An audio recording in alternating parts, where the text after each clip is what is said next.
हमारा आज का टॉपिक है 10वीं पास कैंडिडेट्स के लिए टॉप डिफेंस जॉब्स।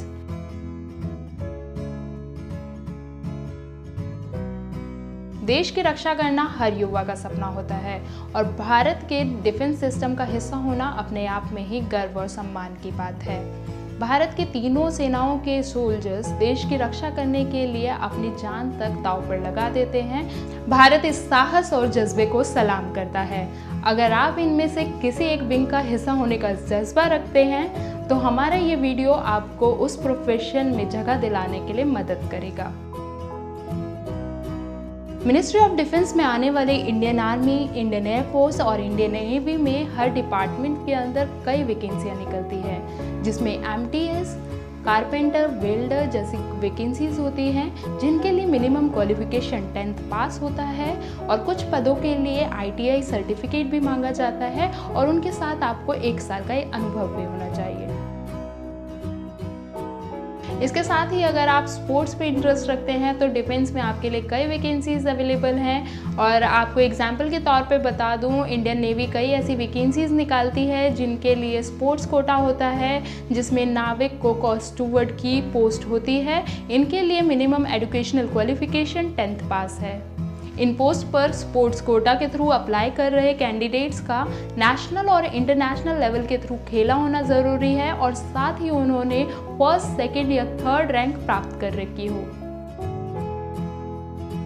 वही बात की जाए भारतीय सेना की, तो भारतीय सेना के कई रेजिमेंटों में ज़्यादातर वैकेंसी मजदूर और फायरमैन की निकलती है, जिनके लिए मिनिमम एजुकेशनल क्वालिफिकेशन 8th पास होता है। वहीं एयरफोर्स में ग्रुप X और Y की वैकेंसीज निकलती हैं।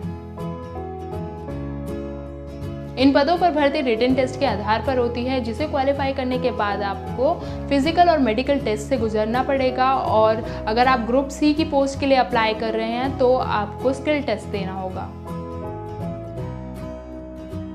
आपकी जानकारी के लिए बता दूं, तीनों सेनाएं समय समय पर जगह जगह रिक्रूटमेंट रैली करती रहती हैं, जिसमें soldier general duty, soldier nursing assistant, group X और Y की वैकेंसीज होती हैं। इन वैकेंसीज पर अप्लाई करने के लिए आपका किसी मान्यता प्राप्त संस्थान से 10वीं पास होना ज़रूरी है और साथ ही आपने किसी मान्यता प्राप्त संस्थान से ITI सर्टिफिकेट प्राप्त किया हुआ हो।